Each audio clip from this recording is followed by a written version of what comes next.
Hello, and again, welcome to Bit Depth. I'm Santiago Ramones. Across from me is... My name is Michael Blanton. I go by Metroyd Myk on most of my social medias. Hell yeah. Listen to Metroyd Myk. Please. Do that. But, okay, so this is the first of these, although I've recorded most of the other ones anyways, and so I'm going in some weird, strange order. But to you, listener, this is the first of these, and so I'm going to be talking about every single track on Bloom daily until its release. And that's fun. Yeah. And so you get like special behind the scenes look at every single track so that whenever you listen to it and stream it or buy it on Bandcamp, you get extra knowledge and feelings with all the stuff. So first track is Home. It's the first thing I ever made. Shoot. Yeah, you shoot your questions at me. Okay, so the initial one that I'll get out of the way because I know a bunch of people are going to ask it anyway. So what made you want to write an ambient album? I didn't want to. Like, it's not like I didn't want to, but it's more like... Did it just come out that way? Yeah, so this album, I've been describing it as a time capsule. Okay. And so this is the first things that I ever made with music. So I had gotten my audio interface and it came with Ableton Live Lite. And this track is the first thing I ever made. Okay. Like the first recording into a computer. So yeah, that I made by it's a myself. self-time capsule. Yes. Okay, that's cool. I like that idea. Yeah. And so this was in like, I don't know, December of 2013. Which was a long time ago. And so instead of like intending to do anything, I really just like was trying stuff. I gotcha. And so this track was the first thing I ever tried. I mean, it's a cool idea. I mean, like my old music when I started doing stuff, it's all been deleted from MySpace anyway because it was all just old crappy thrash hardcore stuff in that in that early Kill Switch Engage phase. I'm glad that no one can hear it anymore. Yeah. So this is a cool idea of like you have something like a little tangible thing. That's I like the idea of a time capsule. Yeah, it's really cool. And it's kind of nice because, well, one, I don't hate it. Like I actually really am proud of this album, and so it's hard to go back and listen to things that you used to make and be like, ooh, this is garbage. Ooh, yeah. But I really like this album. And so here we are many, many years later with the finished, quote unquote, finished product. And yeah, I'm happy with it still. Yeah, and that's good. That probably means that like it's good enough to be put out. And so here you go. Yeah. Because a cool thing that whenever I personally write songs, I have to have something tangible I'm writing to. And how I translate that is through writing a story, as you've seen.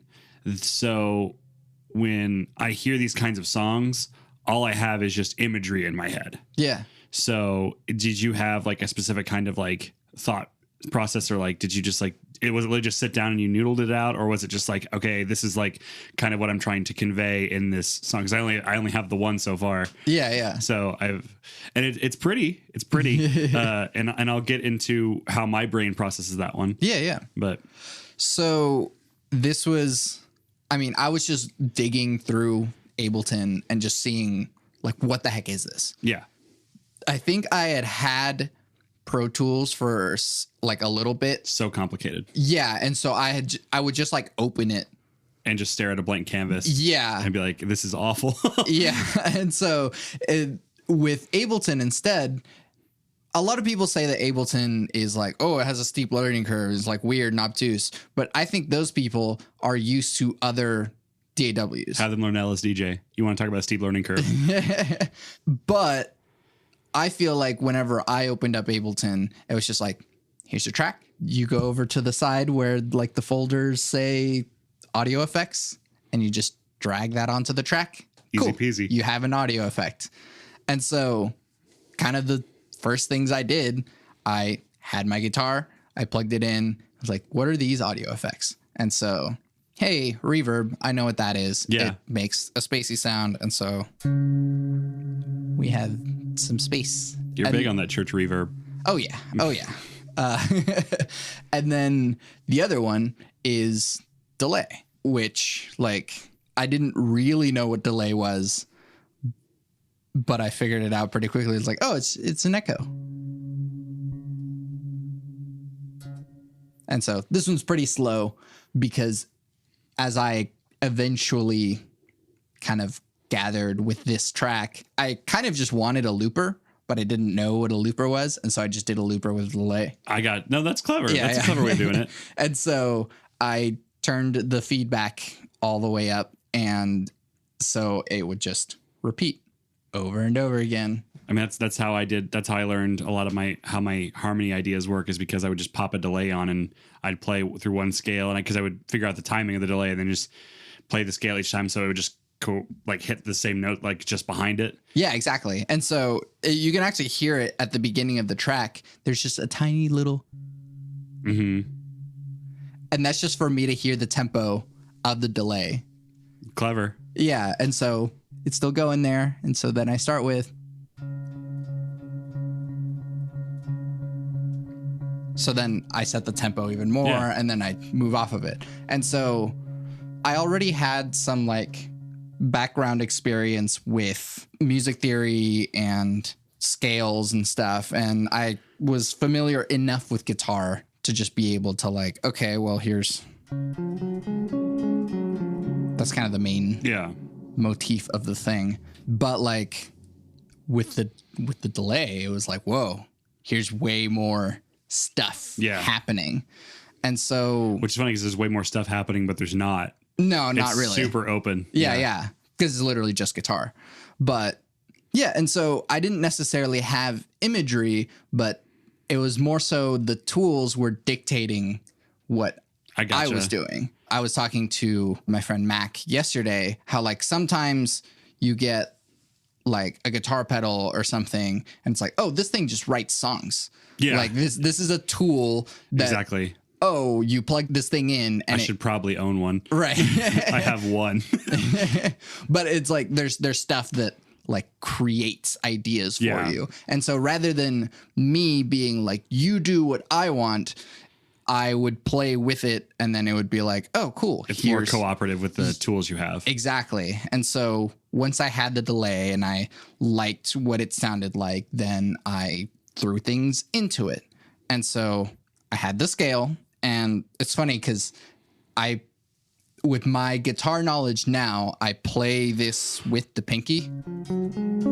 Mm-hmm. The way I played it then was I would move my middle finger. That's kind of how I would almost do it now, just myself. But like, it actually creates a different sound. Yeah. And you get that kind of slidey thing in there, and you get a little bit of that like. Yeah. And some people aren't a fan. I love that sound. Yeah. Some people, like my old teacher, just like, you need to turn your mid like way down. I'm like, why? But now you know where my hand's going. Yeah. Or you just get flat wound strings. No. Have you ever played on flat wounds? I have. It's because of my since as my tone of bass is so. It's been described as trashy, but it's and I've toned down a lot now. It used to be like, if for people listening, it used to be like bass at noon, my mids at like 2 or 3 o'clock, and then my high at like 4 to 5 o'clock. Yeah. And so it was like super tinny and it was super trashy because I was growing up listening to NoFX and Rancid and Misfits. So it was like super thin. And then only up until about like 7 or so years ago, now it's like my bass is at like a 3 o'clock. My mids are just about at noon or a little before. Okay. And then my high is at 3. Wow. So it's like still a lot of high. Still, I like a punchy high bass. Yeah. I like things to pop out loud. I'm not crazy on thick thumpy bass. Sure. I think it has its place, and for me, flat wounds, I can't break that sound, so they're comfy, but they're boring to me. Yeah. So I like me a Pro Steel, I like me a Boomer, or like just a really like heavy gauge Slinky. So I like those a lot. Yeah. Well, for me at the time, I still didn't know anything. And so there's no effects on the guitar other than a reverb and a delay. The like guitar directly into the interface. This is what we got. I mean, yeah, I did the same thing. It was I had a crate amp and everything. All the knobs were just at max because I didn't understand like this is mixing and not like how like I didn't understand that like noon was 0 and before is a cut and after is like a boost. Yeah. So everything's just boosted, distortion on. How do I play this like Walk Among Us album? How do I play this like Rocket to Russia album? Yeah. And how do I like make my mom like want to shut off the power in the garage?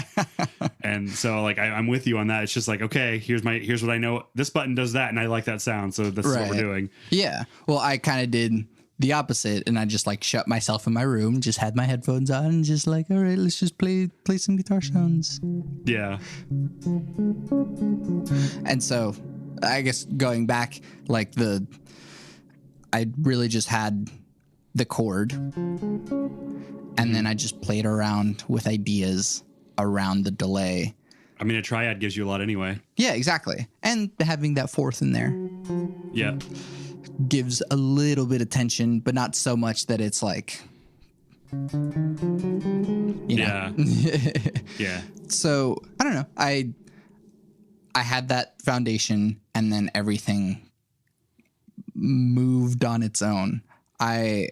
You will hear me continue to describe this album in this way with naive intuition is kind of what was guiding me. I mean, you could word like that, or it's just more organic than what you get out of like someone. I say organic. I mean, I say more organic, but it's like someone who gets out of a learned musician versus someone who you won't get that. Like if you were given that all these tools now with your knowledge, you wouldn't have written that. Right. Exactly. And so it's a great thing of like, you know, I give you this instrument. I'm not going to hear anything I've heard any of my other musician friends play because it's new. Right. And that is pretty much what happened is I don't think I could write this album now. Yeah. I would try too much or I would not let go of something. Yeah. But like this track is literally just guitar, reverb, delay. In fact, I wanted to have the delay go into the reverb, but I didn't know that I had to right click on the send to enable.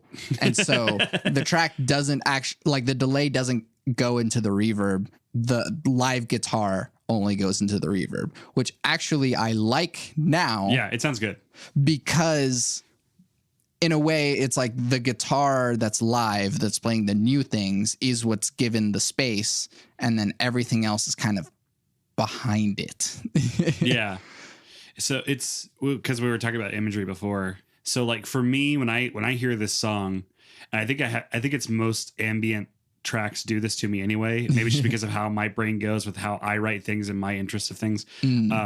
This track to me is almost like melancholy and ominous. Sure. Okay. When I hear this, like it goes between two things, because whenever I wrote anything ambient, it was always for like a friend's horror movie project or like, so it's like I have that already like built in. Yeah. So like the track automatically for me is going to be like, okay, what's happening? I'm waiting for something to happen, and it doesn't, which is fine. It's just for me, I'm like, where's that weird diminished chord, or where's that like that flat 5 that's going to like mean something's happening when that's not the case at all. Yeah. Or it's melancholy in the sense of like, I picture almost like a lighthouse wiki, like you're just living by yourself and this is the music that's playing for you, just because in my head thinks in like cinematic shots. Yeah, so it's like, you know, you wake up, you get your lighthouse key, you go, you know, clean the lighthouse, and like you go, and it's super like almost melancholy and like lonely when all it really is just like it's a major scale which intends happy, and it's a pretty sound throughout the entire thing, but the entire thing in my mind is like, when is someone going to die? Right. And I don't know if that's healthy, but it's what I got out of it. So like hearing you talk about like, okay, this is literally just me hitting buttons and like figuring stuff out, I think that's a really interesting way, because I would have never come to that. Sure. Well, the imagery that comes to me now, which is weird because it's like I didn't make it with any sort of intention, but after listening to the album for so many years now, I've ascribed meaning to things. Yeah. And so now I have like just this feeling of being home. The track is called Home. It wasn't called Home initially. It was just Ambient 1. Yeah. I mean, I have those too. Yeah. And so I named it Home just because it feels like comfortable. You're taking a breath, and there's just little things that feel like home, like comfort, like where you go to let go. And so I don't know. I think there's something about it that's kind of nostalgic. Yeah. Something about it that's kind of maybe a little bit of like loneliness, like you were saying. Yeah. Because it is the thing by itself, but it's not in a bad way. Like sometimes you do just want to come home and be alone, and that's okay. Yeah, it is. And so to me, this track is like unwinding, letting go, and being comfortable, because now you're done with the day and you're home. That's good. So home is a nice thing that I have only until I was married did I have roots. So like it's for me, home now is nice. Mm-hmm. Home before was like, I guess I live here. Right. Yeah. So are there parts of the song that you would like specifically like associate with your parents or something? Like, is it, and here's because I do this for myself. For me, every friend that I have is either a scale or a chord. In my head. It's like, this person sounds like this to me. Do you have that with your parents at all? I don't know. I think that I don't know if I associate this track with my parents, even though I did make it like living with my parents.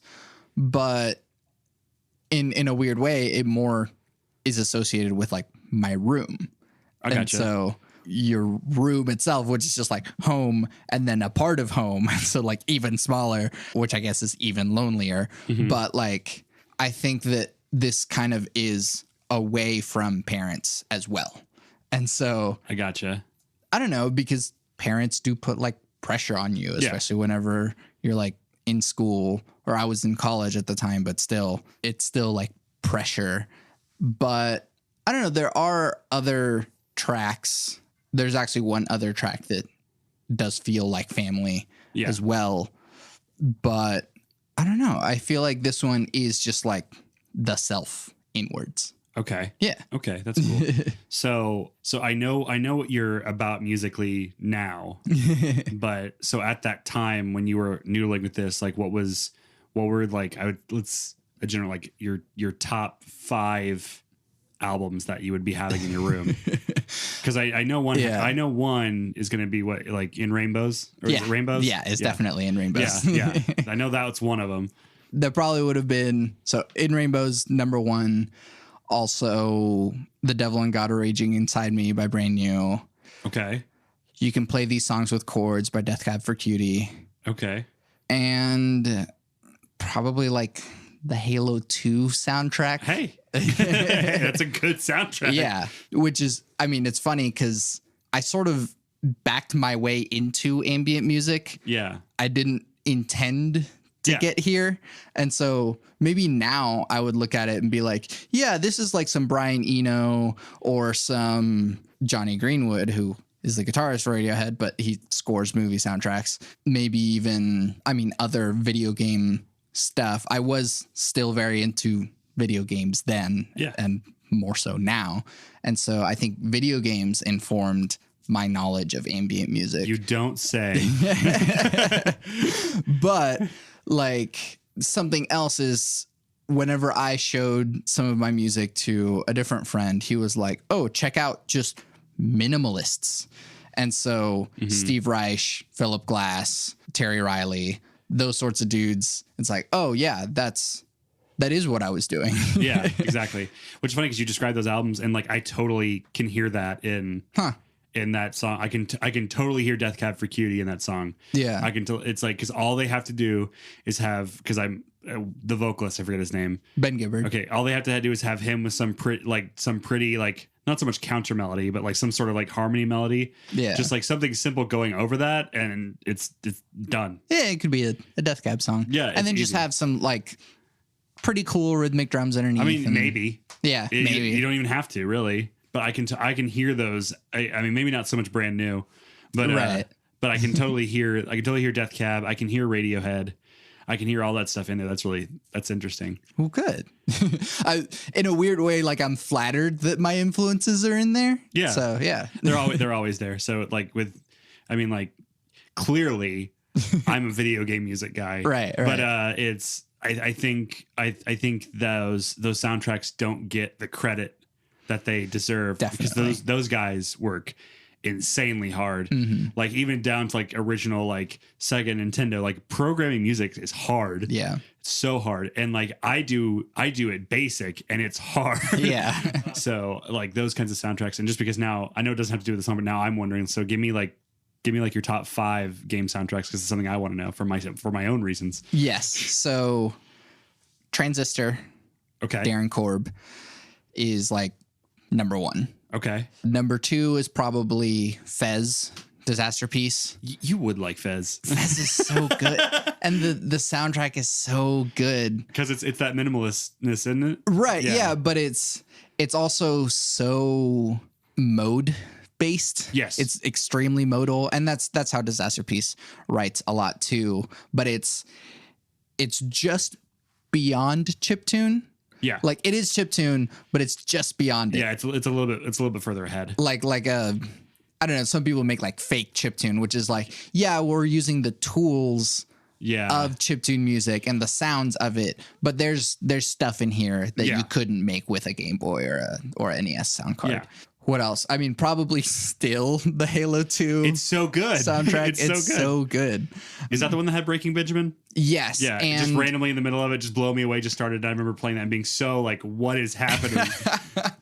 Incubus was also in it. Hoobastank was in it. Really? I did not know that. Yeah. And who was the last one?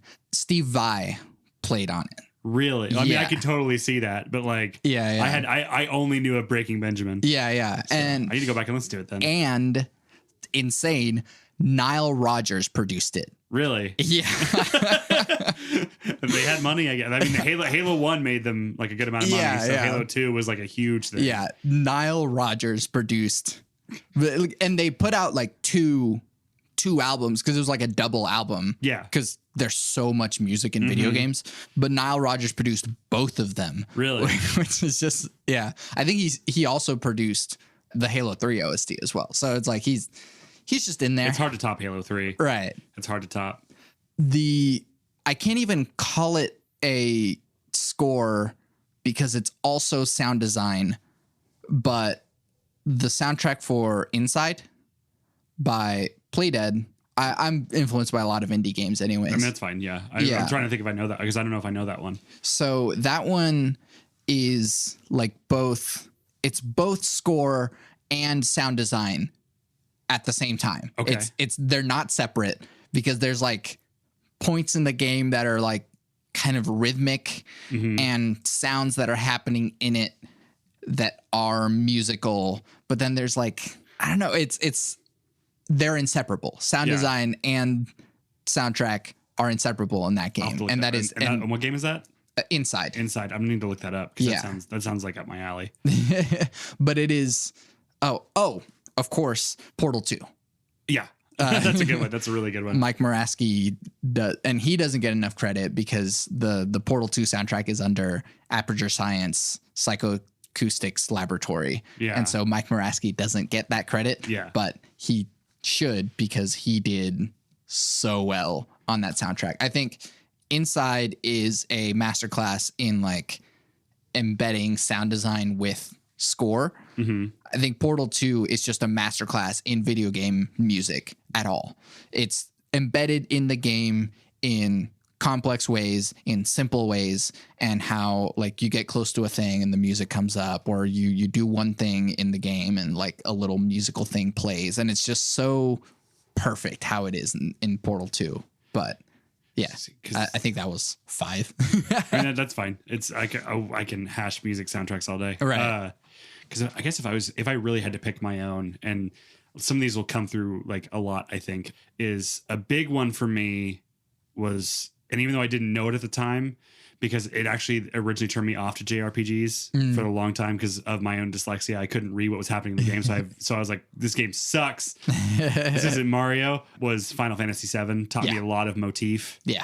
And like that theme to me still like is perfect. And One Winged Angel is just like, it's a classic. Yeah. I mean, it's because it's also Obumetsu was just like, I have all these random things and it's similar to how I write music is I write parts and then I put them together as like a puzzle to see how they fit. Mm-hmm. And so that's how he wrote One Winged Angel. He just wrote all these separate little things and was just like, okay, this works. And then just like went off that. Right. So Coheed and Cambria is your favorite band, right? Yes. And so like progressive rock and video game music is so intertwined.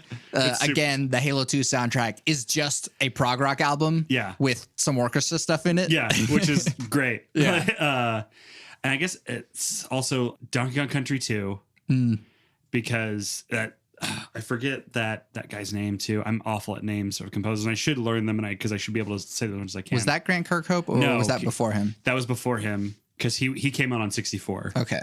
Which was still great. I'd say that one, Warcraft, Orcs and Humans. Nice. Just that weird, like medieval sound that I loved so much.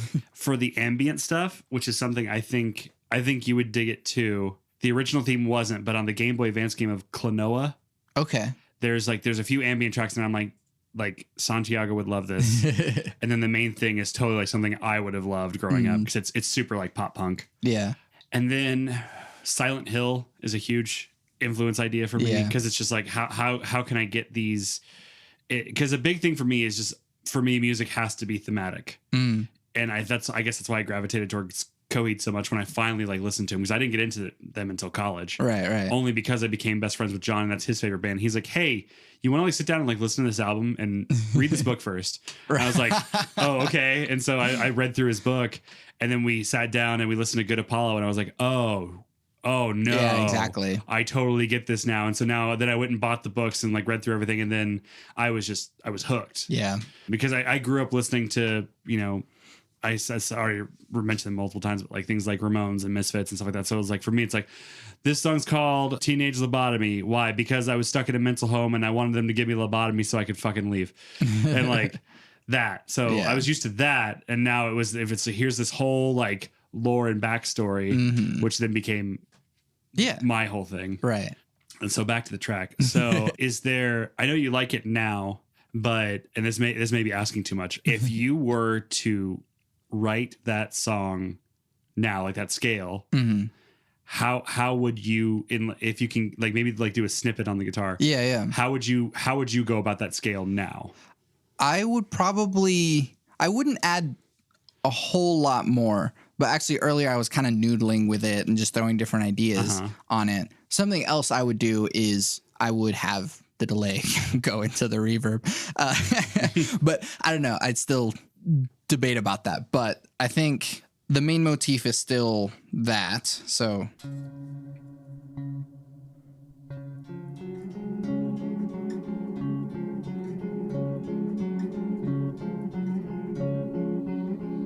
and then still have these guys.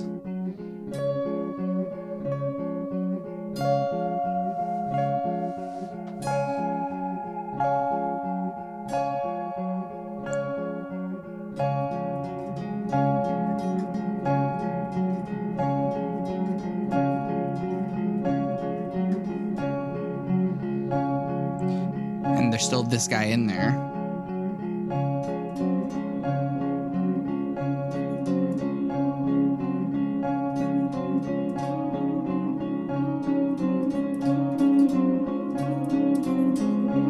Actually, I later realized that last part of that melody is Poker Face by Lady Gaga. Hey. Carry mine, no you can read my poker face. Oh gosh, I messed up the delay. Yeah, now it's all. But here.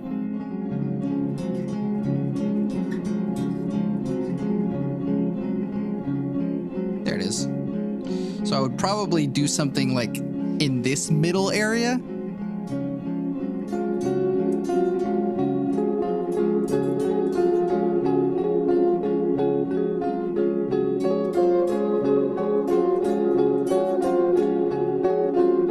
kind of incorporate that other melody. Yeah. But just, I feel like since I ground it down here, I would kind of follow all the way up in the range of the guitar. Yeah. I don't know if I would go any further down.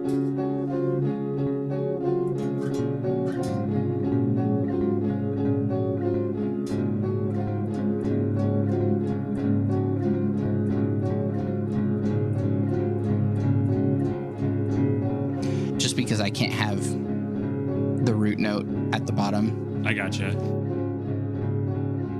But I think I would just like fill out the range a little bit more.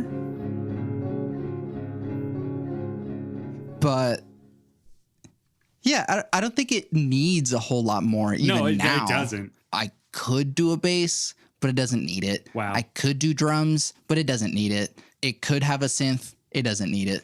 No, it doesn't. It doesn't need anything. It's just interesting to see like, okay, how would you write that song now? Yeah, and like I could show you post this recording about like how awful my original guitar writing was, and I could be like, look at this, how bad this song is. And I don't know what I'd do to it because it's nothing.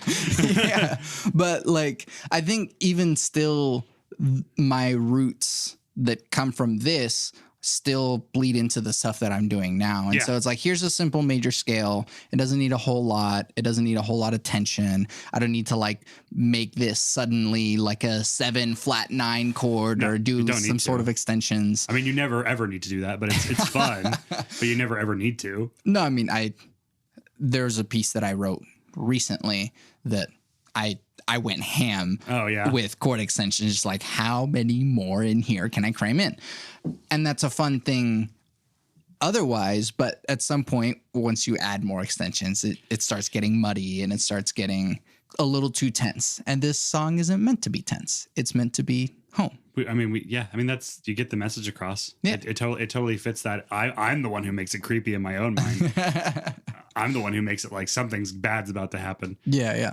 I think it's a fun track. Like I said, I'm the one who makes it creepy. So I'm sure everyone else is like, no, this is really pretty, Michael. I'm like, I mean, is it? But it's super great. I think the album's going to be fun. Yeah. I'm excited to hear the rest of it. Yeah. I think a final note, and I guess I never really mentioned it, but like there's the 3 main ideas. I guess you could also say 4 with just like the building the triad in the beginning. Yeah. Mm-hmm. But then there is the high one, which kind of sounds like bells. Whoops. Which I like that later on I add some syncopation with the delay.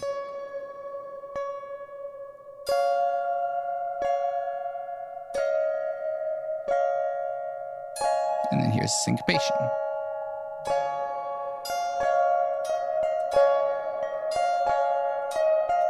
And that's like one of the only times that like the rhythm kind of changes throughout the whole thing. But yeah, and then there's this guy.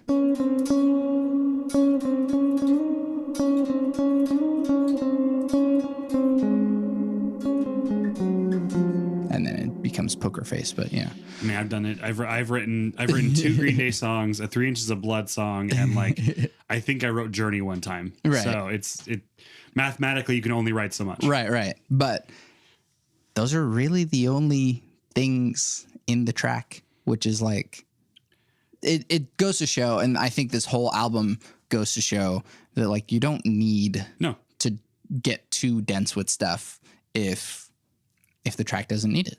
And so just like serve the song. Mm-hmm.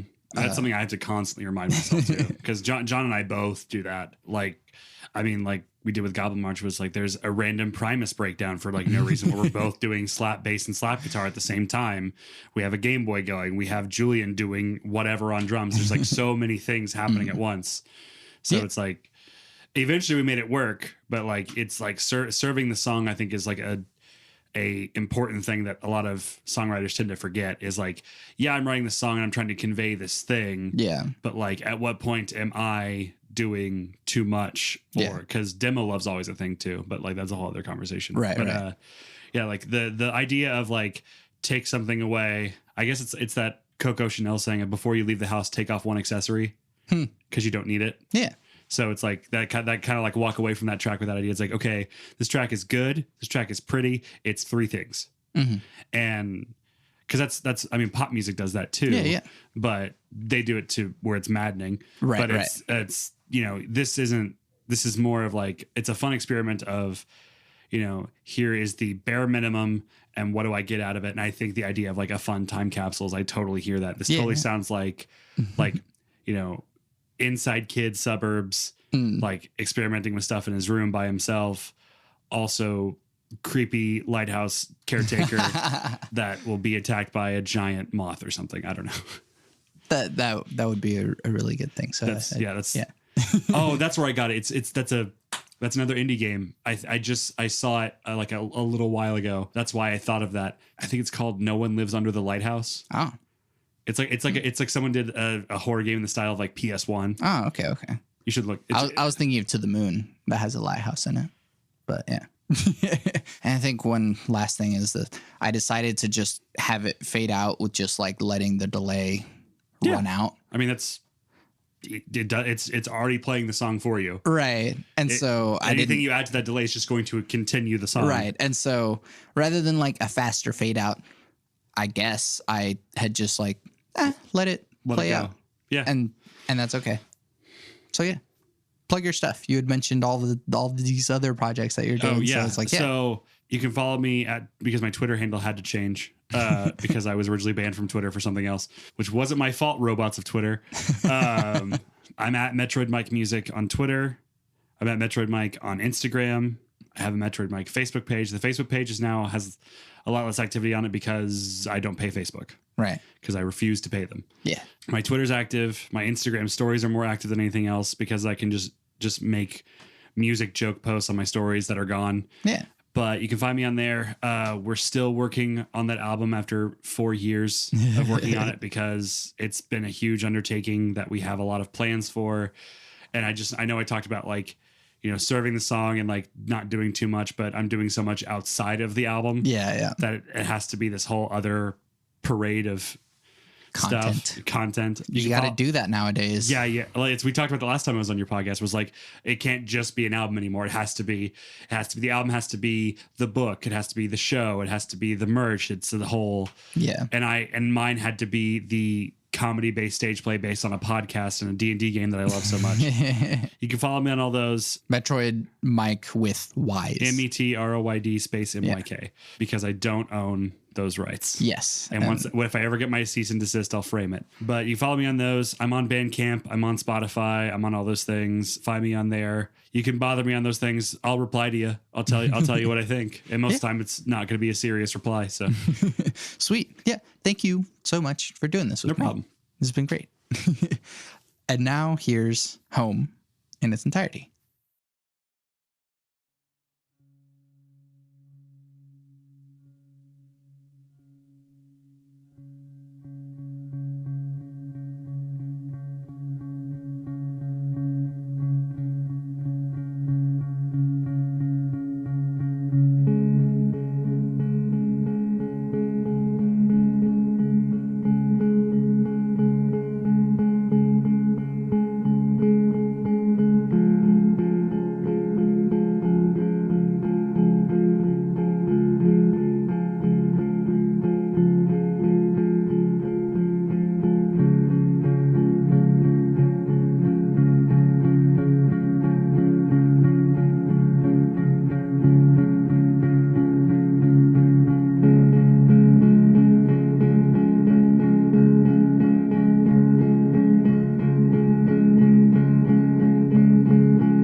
You can find everything that I do on my website, santiagoramones.com. I make music. Bloom will be available on August 8th, streaming everywhere. Put it on in the background, put it on your workout playlist, show it to your friends so you can all enjoy it together. You can also buy the thing and get bonus content to get a bit deep into the emotions you can feel with it. I also make music with Power Cycle, an experimental electronic trio. Our first completely improvised album, Too Many Damn Cables, is streaming everywhere. More to come from Power Cycle in the future. To support this podcast, leave reviews, comments, tell your friends about it, and buy my music, because by supporting me, you're supporting the podcast. I always end the podcast with my 3 things. They shape my life philosophy. Those 3 things are: love never fails, it's going to be okay, I might be wrong.